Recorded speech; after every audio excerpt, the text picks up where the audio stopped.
Hello, क्या आप सभी मेरी आवाज़ सुन पा रहे हैं?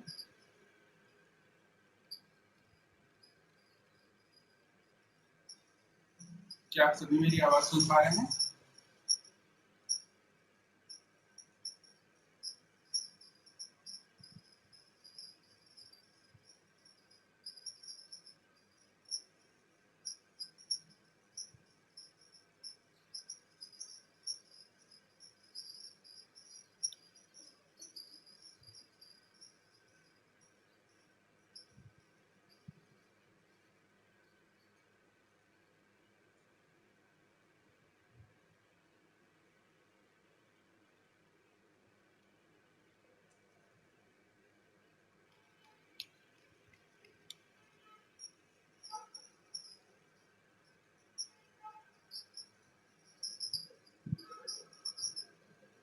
हेलो, क्या आप सभी मेरी आवाज़ सुन पा रहे हैं?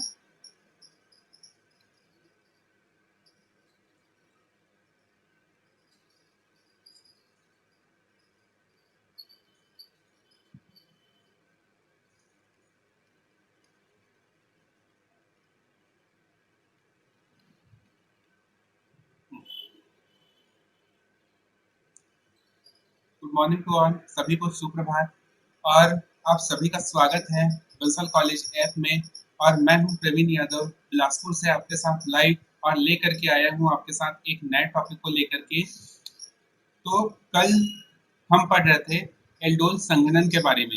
जो लोग अभी नए यूजर जो जुड़ेंगे या फिर जो नए स्टूडेंट्स हम जुड़ेंगे, उनको मैं ये बता देना चाहूँ कि जो एल्डोल कंडेंसेशन है या जो एल्डोल संघनन की अभिक्रिया है, यह BSc part two, BSc second year के सिलेबस से लिया गया है। और बीएससी सेकेंड ईयर के पेपर टू, जिसे हम ऑर्गेनिक केमिस्ट्री कहते हैं, पेपर टू जिसे हम ऑर्गेनिक केमिस्ट्री कहते हैं, उसके यूनिट टू से लिया गया है। ठीक है, तो कल हमने इसके बारे में हमने कुछ बातचीत की थी। एल्डोल संघनन अभिक्रिया के बारे में हमने बातचीत की थी। यह एक नेम रिएक्शन है। इसे हम एल्डोल क्यों, इसे एल्डोल का नाम क्यों दिया गया, इसके बारे में हमने बातचीत की थी।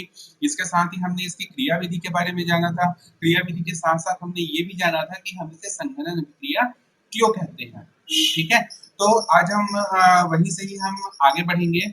तो वहां तक जाने से पहले मैं चाहता हूं कि आज जो हमारे नए स्टूडेंट जुड़ रहे हैं बीएससी के, बीएससी चाहे वो बायो के हों चाहे वो मैथ्स के हों, केमिस्ट्री तो एक कंपलसरी सब्जेक्ट ही है। तो हम केवल उसी वे में ही हम थोड़ा आगे बढ़ते हैं। और आगे बढ़ने से पहले हम कल के चैप्टर को थोड़ा सा रिवाइज कर लेते हैं। ठीक है, तो कल हमने जाना था कि एल्डोल संघनन या एल्डोल कंडेंसेशन की अभिक्रिया क्या होती है।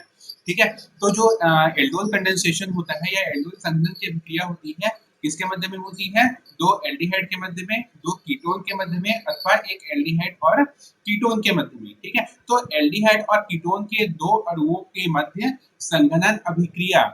ठीक है, दो एल्डिहाइड अथवा कीटोन के दो अणुओं के मध्य संघनन अभिक्रिया, जिससे बीटा हाइड्रोक्सी एल्डिहाइड या बीटा हाइड्रोक्सी कीटोन का निर्माण होता है, उसे हम एल्डोल अभिक्रिया, एल्डोल संघनन अभिक्रिया कहते हैं। यहाँ पर मैंने कुछ एग्जांपल भी बताया था कि दो एल्डिहाइड के अणु तनु क्षार की उपस्थिति में एल्डोल का निर्माण करते हैं, अल्फा बीटा हाइड्रोक्सी एल्डिहाइड का निर्माण करते हैं। उसी प्रकार हमने कुछ और एग्जांपल देखे थे, एसिटाल्डिहाइड के, प्रोपिनल्डिहाइड के, एसीटोन के हमने उदाहरण देखे थे। उसके बाद फिर मैंने इसके बारे में कुछ पॉइंट्स आपको बताया था कि एल्डोल संघनन केवल तभी संभव है जब भाग लेने वाले एल्डिहाइड अथवा कीटोन में क्या हो? अल्फा हाइड्रोजन परमाणु की उपस्थिति हो। यदि अल्फा हाइड्रोजन परमाणु नहीं होगा तब वह एल्डोल संघनन की अभिक्रिया नहीं देगा।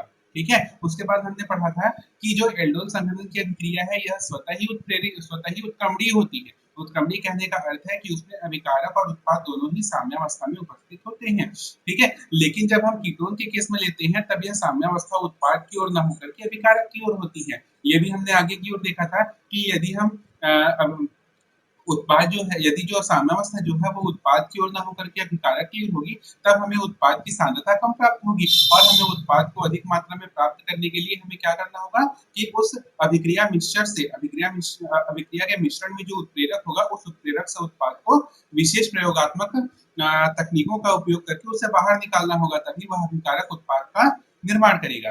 ठीक है, उसके बाद हमने देखा था कि इसके क्या क्या कारण है, तो इसके दो कारण होते हैं। सबसे पहला कारण ये होता है कि उसके कीटोन में जो मेथिल ग्रुप होता है उसका प्लस आई प्रभाव, प्लस आई प्रभाव मतलब धनात्मक ऋणिक प्रभाव। यदि धनात्मक ऋणिक प्रभाव वाला होगा तब वह क्या करेगा, उस पर इलेक्ट्रॉन घनत्व को बढ़ा देगा, और जब इलेक्ट्रॉन घनत्व बढ़ जाएगा तो जो नाभिक नहीं अभिकर्मक है उसको क्रियात्मक समूह तक पहुंचने में या क्रियात्मक समूह से अभिक्रिया करने में क्या होगी, बाधा उत्पन्न होगी। दूसरा कारण हमने देखा था कि जो मेथिल समूह होता है वह क्या होता है, वह बहुत बल्कि ग्रुप होता है, बहुत बड़ा समूह होता है, और जब वह बड़ा समूह होगा तब वह क्रियात्मक समूह को चारों ओर से घेर लेगा, और जब वह क्रियात्मक समूह को चारों ओर से घेर लेगा तो जो आने वाला आक्रमणकारी है, आने वाला नाभिक नहीं अभिकर्मक है, उसको क्रियात्मक समूह से अभिक्रिया करने में बहुत समय लगेगा या फिर उसको जगह ही नहीं मिलेगी। ठीक है, उसके बाद हमने इसकी क्रिया विधि देखा था। तो क्रिया विधि में हमने क्या क्या देखा था, तो क्रिया विधि में हमने एसिटल्डिहाइड का उदाहरण लिया था। एसिटल्डिहाइड में क्या होता है, एसिटल्डिहाइड में देखिए यहाँ पर जो हाइड्रोक्साइड आयन है, यह हाइड्रोक्साइड हमें कहाँ से मिला था, यह हमें तनु क्षार से मिला था। यह हाइड्रोक्साइड आयन किसके ऊपर अटैक करता है, यह उसके एक मेथिल ग्रुप से जुड़े हुए एक हाइड्रोजन के ऊपर अटैक करता है। तब वहां पर कार्बन और हाइड्रोजन के बीच में बना हुआ सहसंयोजक बंध क्या होता है, सहसंयोजक बंध में जो साझेदारी के इलेक्ट्रॉन होते हैं वो कार्बन की ओर चले जाते हैं, जिसके कारण कार्बन पर आंशिक ऋण आवेश आ जाता है, और इसी कारण वह कार्ब एनायन का निर्माण करता है। यह कार्ब एनायन क्या होता है, न्यूक्लियोफिलिक अभिकर्मक की भांति कार्य करता है, और इसी कारण यह न्यूक्लियोफिलिक अभिकर्मक की भांति व्यवहार करके दूसरे एल्डिहाइड के कार्बोनिल कार्बन पर अटैक करता है, जिसके कारण एक माध्यमिक यौगिक बनता है जिसे हमने कहा था एल्कोक्साइड। यह एल्कोक्साइड फिर जल के अणु से एक हाइड्रोजन ले लेता है, और एक हाइड्रोजन लेकर के फिर बीटा हाइड्रोक्सी एल्डिहाइड एल्डोल में परिवर्तित हो जाता है। तो ये हमने इसकी क्रिया विधि देखी थी। क्रिया विधि के बाद हमने इसकी विशेषताएं देखी थी। विशेषताओं में हमने फिर से वही कहा था कि माइनस आई समूह के ऊपर या माइनस प्रेरणिक प्रभाव वाले समूह की उपस्थिति कार्बोनिल ग्रुप पर क्या करती है, उस एल्डोल संघनन की अभिक्रिया को सुगम बनाती है, और धनात्मक प्रेरणिक प्रभाव वाले समूह की उपस्थिति उस अभिक्रिया को कठिन बनाती है, जैसे कि एसिटल्डिहाइड और कीटोन के केस में होता है। ठीक है, उसी प्रकार हमने देखा था कि साम्यावस्था जब होती है तो साम्यावस्था कब होती है, जब अभिकारक और उत्पाद दोनों की सांद्रता एक समान हो। ठीक है, परंतु कीटोन के केस में ऐसा नहीं होता है, ये मैंने अभी भी बताया था।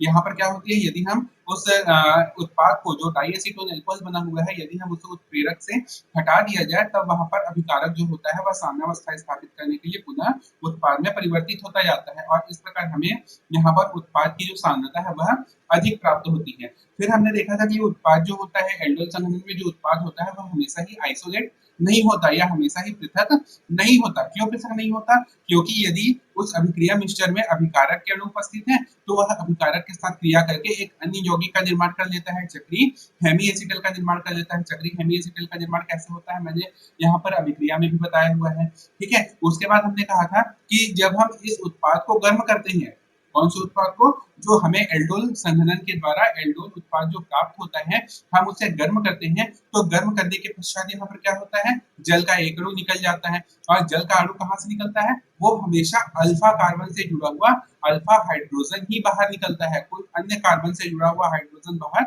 नहीं निकलता है, और इस प्रकार के द्वारा वह अल्फा बीटा असंतृप्त एल्डिहाइड और कीटोन का निर्माण करता है। ठीक है, इसी कारण हम इसे क्या कहते हैं, संघनन की अभिक्रिया कहते हैं, इसी कारण इसका नाम पड़ा है एल्डोल संघनन अभिक्रिया। समझ में आया।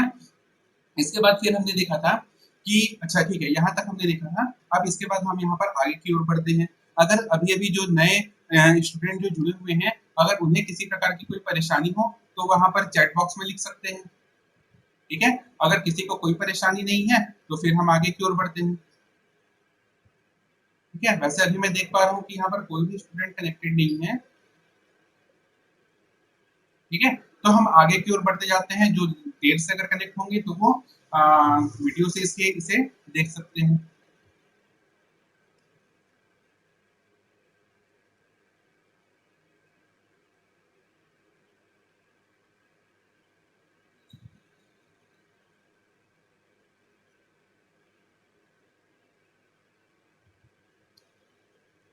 ठीक है, अब हम आगे की ओर बढ़े।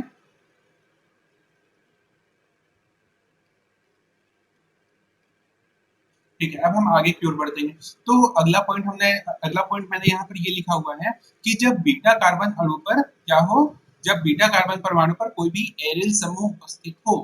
एरिल समूह का एग्जांपल मैंने पहले भी दिया था। एरिल समूह जैसे कि एरिल मतलब एरोमेटिक, कोई भी एरोमेटिक समूह उपस्थित हो। सीधा सा एग्जांपल हम ले लेते हैं बेंजीन का, ठीक है। बेंजीन आप सभी जानते हैं C6H6, बेंजीन समूह क्या होता है C6H5। तो जब बीटा कार्बन परमाणु पर कोई भी एरिल समूह उपस्थित होता है तब हमें यहाँ पर एल्डोल उत्पाद न प्राप्त होकर के हमें निर्जलीकृत उत्पाद ही प्राप्त होता है, ठीक है। तो वो निर्जलीकृत उत्पाद कैसे प्राप्त होगा मैंने यहाँ पर अभिक्रिया में दर्शाया हुआ है। जैसे कि हम एग्जांपल लेते हैं C6H5 CH2 CHO, ये क्या है, ये है बेंजील्डिहाइड, ठीक है। तो यहाँ पर देखिए, यहाँ पर कार्बन के साथ क्या जुड़ा हुआ है, अल्फा कार्बन पर 2 अल्फा हाइड्रोजन है, लेकिन यहाँ पर अल्फा कार्बन पर 2 अल्फा हाइड्रोजन है, लेकिन एक संयोजकता किसके साथ संतृप्त है, बेंजीन बेंजीन मूलक के साथ संतृप्त है C6H5 के साथ। तब यहाँ पर जो अभिक्रिया होगी हमने देखा था वो अल्फा कार्बन के साथ होती है, तो हमें बीटा कार्बन से हमें कोई भी यहाँ पर कोई भी लेना देना नहीं है। हम वहां पर जो भी परमाणु है या जो भी मूलक वहां पर उपस्थित है उसको हम एज इट इज वहां पर लिख देते हैं, ठीक है। तो हम देखते हैं क्या बनता है, यहाँ पर तनु क्षार की उपस्थिति में होता है, तो देखिए क्या होगा, पहला परमाणु है C6H5 CH2 CHO, तो C6H5 हमने वैसे ही लिख दिया, CH2 हमने वैसे ही लिख दिया, फिर कार्बोनिल कार्बन के साथ एक हाइड्रोजन जुड़ा हुआ है उसे हमने नीचे में वैसे ही लिख दिया, ऊपर की ओर क्या है, द्विबंध के साथ ऑक्सीजन जुड़ा हुआ है वह हाइड्रोक्सिल ग्रुप में परिवर्तित हो जाएगा, हमने ऊपर में OH लिख दिया। फिर बाकी क्या बचा, दूसरा दूसरा अणु, तो दूसरा अणु में किसके साथ अभिक्रिया करता है, वहां पर अल्फा हाइड्रोजन के साथ, सॉरी अल्फा कार्बन के साथ जुड़ा हुआ जो अल्फा हाइड्रोजन है केवल वही प्रतिस्थापित होता है, न कि बेंजीन ग्रुप, ठीक है। तो वहां पर हम क्या लिखेंगे, CH2 है उसमें से एक हाइड्रोजन प्रतिस्थापित हो गया तो क्या बच गया CH, उस कार्बन के साथ क्या जुड़ा हुआ है, बेंजीन मूलक, ठीक है। तो उसे हमने नीचे की ओर लिख दिया C6H5, उसके बाद क्या बचा CHO, वो हमने वैसे ही लिख दिया। अब निर्जलीकृत उत्पाद क्या बनेगा, तो निर्जलीकरण की अभिक्रिया में क्या होता है कि अणु से जल का एक अणु बाहर निकलता है। तो जैसे पहले की अभिक्रिया में हमने देखा था कि जल का अणु हम कहाँ से निकालते हैं, तो देखिए उसके साथ जुड़ा हुआ हाइड्रोक्सिल मूलक है वह OH निकल जाएगा, और एक हाइड्रोजन जो निकलेगा वह कहाँ से निकलेगा, अल्फा कार्बन से जुड़ा हुआ अल्फा अल्फा हाइड्रोजन ही होगा, ठीक है। तो यह अल्फा हाइड्रोजन ही क्यों निकलेगा, इसका कारण भी मैंने कल ही बताया था कि जो टर्मिनल टर्मिनल एल्किल ग्रुप है यदि वहां पर द्विबंध उपस्थित हो तब वह अणु या वह मॉलिक्यूल या वह यौगिक अस्थायी होता है, ठीक है। यदि टर्मिनल एल्किल ग्रुप या जो टर्मिनल एरिल ग्रुप है या एल्किल ग्रुप है यदि वह एकल बंध के साथ जुड़ा होता है तब वह यौगिक पूर्णतः स्थायी होता है।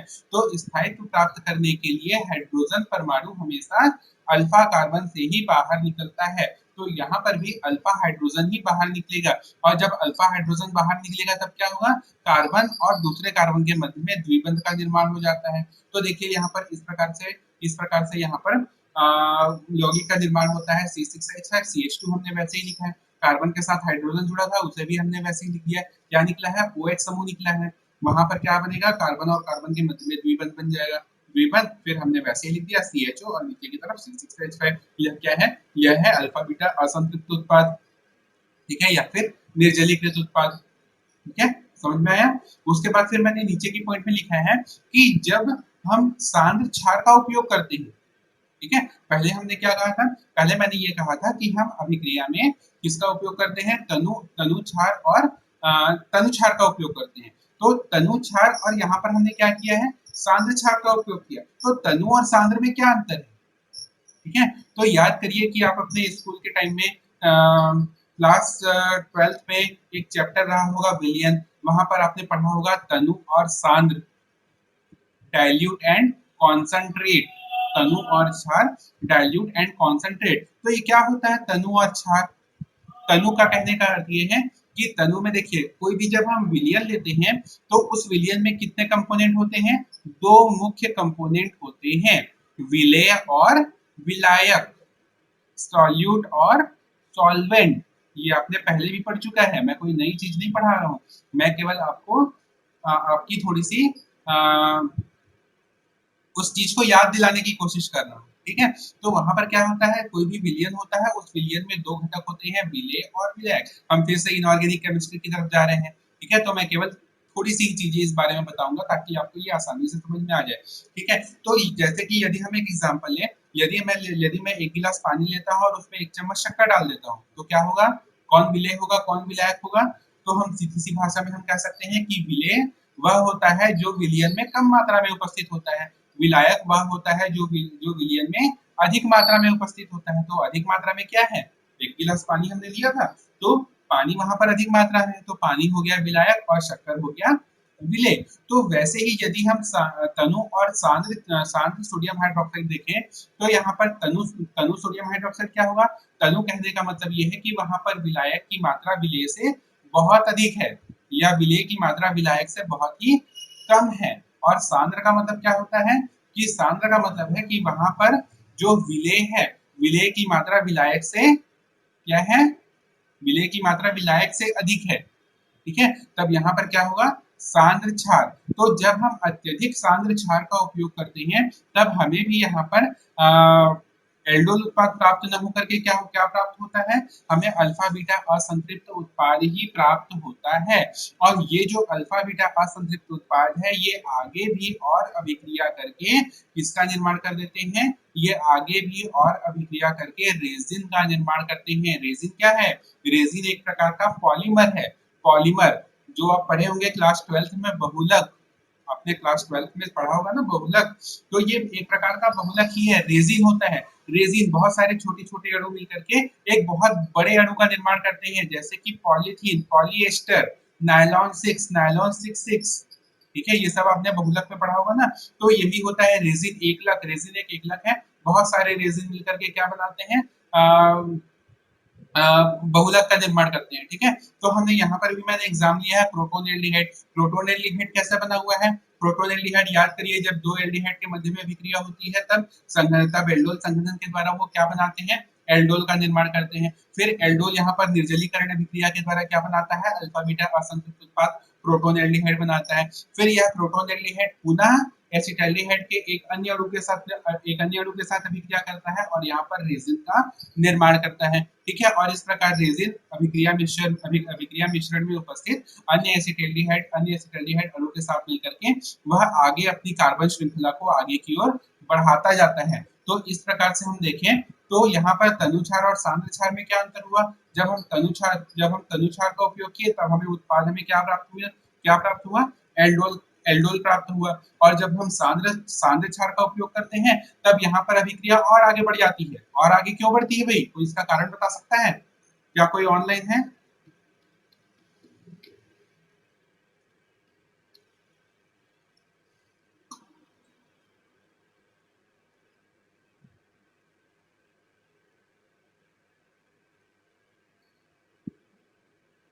ठीक है, अभी कोई ऑनलाइन नहीं है तो इसका कारण मैं ही बता देता हूँ।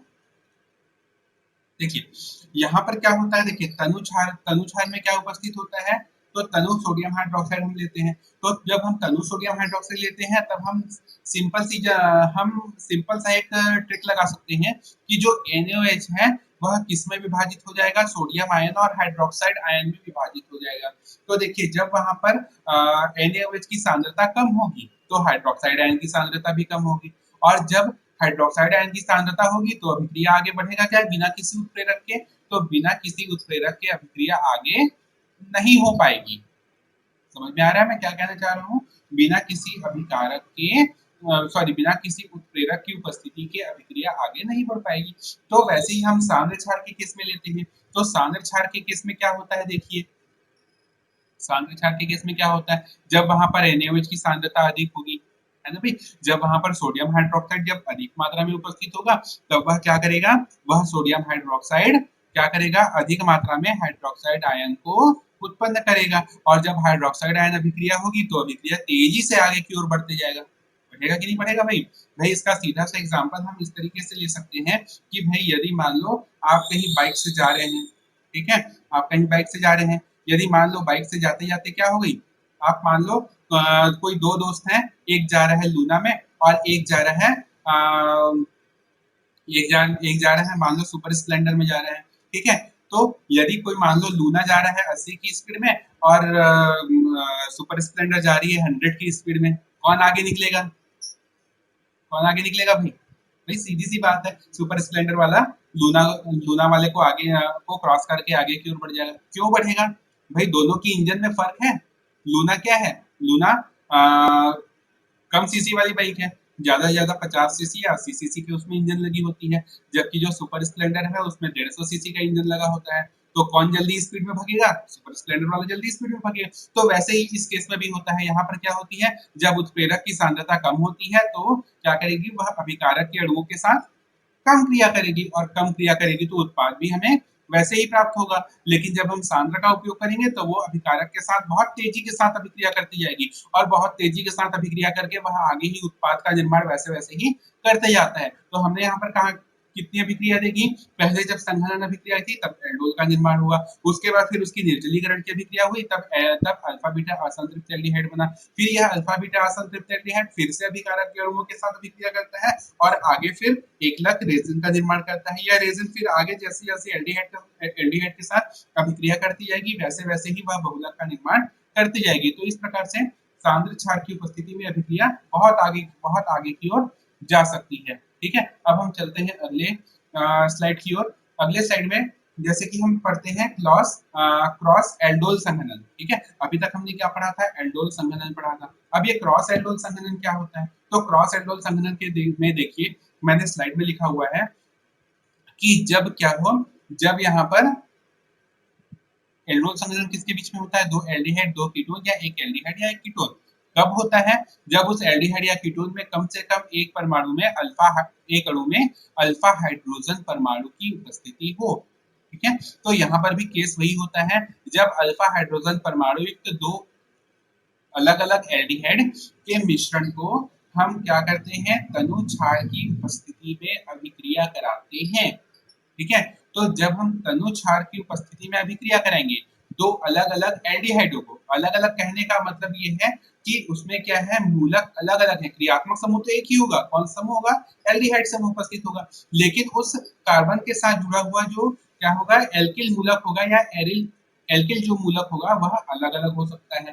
ठीक है, तो जब दो अलग अलग एल्डिहाइड को तनु क्षार की उपस्थिति में अभिक्रिया कराई जाती है, कौन सी अभिक्रिया कराते हैं भाई, क्या पढ़ रहे हैं हम, संघनन अभिक्रिया। कौन सी संघनन अभिक्रिया, एल्डोल संघनन अभिक्रिया।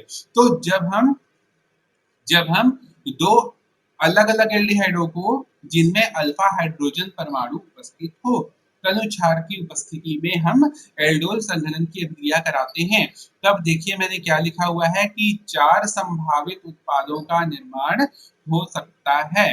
ठीक है, अब ये 4 संभावित उत्पादों का मिश्रण हमें क्यों प्राप्त होता है भाई, मैंने तो पहले के रिएक्शन में क्या बताया है, मैंने पहले के रिएक्शन में केवल एक ही उत्पाद बताया है। क्या उत्पाद बनता है, एल्डोल बनता है, बीटा हाइड्रोक्सी एल्डिहाइड या बीटा हाइड्रोक्सी कीटोन, है ना भाई। एसीटोन के केस में डाई एसीटोन एल्कोहल, सभी क्या है, एल्डोल ही है। तो भाई मैंने यहाँ पर ये क्यों कहा कि चार अलग अलग प्रकार के चार प्रकार के संभावित उत्पाद हमें प्राप्त हो सकते हैं।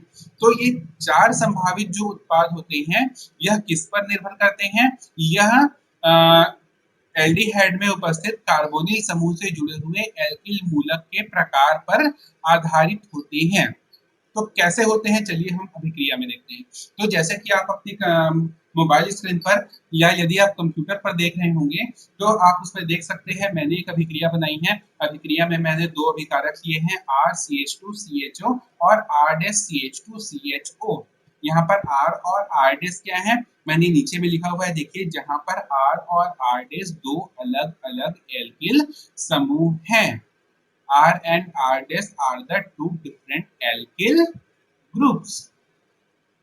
ठीक है, तो R और R dash यहाँ पर दो अलग अलग हैं, जैसे कि R का हम एग्जांपल ले सकते हैं मेथिल मूलक CH3, R dash हम लोग ले सकते हैं एल्किल मूलक C2H5। ऐसे ही आप कुछ भी अलग अलग मूलक लेकर के इसका एग्जांपल आप अपनी नोटबुक पर आप प्रैक्टिस करने के लिए बना सकते हैं। ठीक है, तो देखिए इससे हम क्या 4 प्रकार के संभावित उत्पाद में प्राप्त हो सकते हैं, चारों एल्डोल ही होंगे। ठीक है, अंतर केवल किस में होगा, कार्बोनिल कार्बन से जुड़ा हुआ एल्किल समूह में ही अंतर होगा। तो देखिए पहला उत्पाद क्या बन सकता है, RCH2CHOH CHR CHO, ये पहला उत्पाद हो सकता है जिनमें दोनों एल्किल मूलक एक जैसे ही हैं।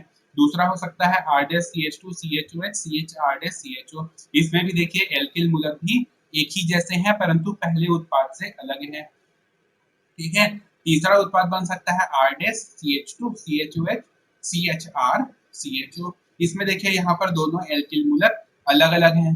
चौथा उत्पाद है RCH2 CHOH CHR CHO। यहाँ पर भी देखिए दोनों एल्किल एल्किल मूलक क्या है, अलग अलग हैं, लेकिन वो तीसरे उत्पाद से अलग अलग स्थिति पर हैं। भाई स्थिति अलग अलग है ना, तो यहाँ पर हम 4 प्रकार के उत्पादों का निर्माण हो सकता है।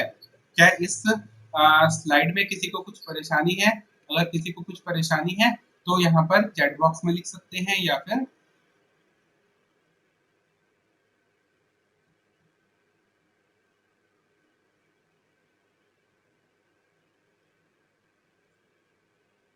ठीक है। चलिए अब हम आगे की ओर बढ़ते हैं।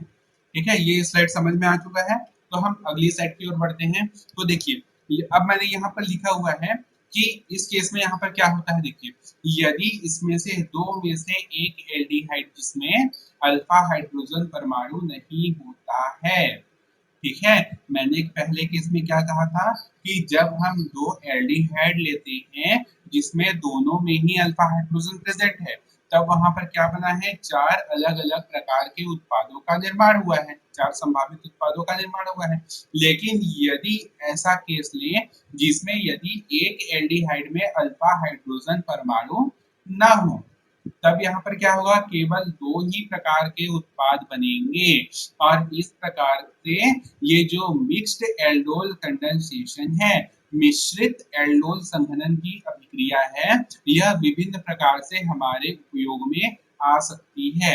यह कैसे उपयोग में आएगी वो हम आगे पढ़ेंगे कि एल्डोल संघनन के क्या क्या उपयोग हैं। ठीक है, तो हमें देखिए कि ये उत्पाद कैसे प्राप्त हो सकते हैं। तो इसमें 2 प्रकार की अभिक्रिया हो सकती है, एक होती है मिक्स्ड एल्डोल कंडेंसेशन, मिश्रित एल्डोल संघनन की अभिक्रिया, और दूसरी होती है स्वतः एल्डोल कंडेंसेशन, या जो हमने पहले की अभिक्रियाओं में हमने देखा है वो है सेल्फ एल्डोल कंडेंसेशन। ठीक है, तो देखिए पहला क्या होता है, यदि हम एक एल्डिहाइड ऐसा लें जिसमें अल्फा हाइड्रोजन ना हो, तो देखिए मैंने एग्जांपल लिया हुआ है ट्राइमेथिल एसिटाल्डिहाइड। ठीक है, ये जो ट्राइमेथिल एसिटाल्डिहाइड है, इसमें देखिए यहाँ पर कार्बन के साथ कोई भी अल्फा हाइड्रोजन परमाणु उपस्थित नहीं है। वहां पर अल्फा कार्बन की जो तीनों संयोजकताएं हैं वह मेथिल मूलक के साथ संतृप्त हैं। इसका मतलब ये है कि यहाँ पर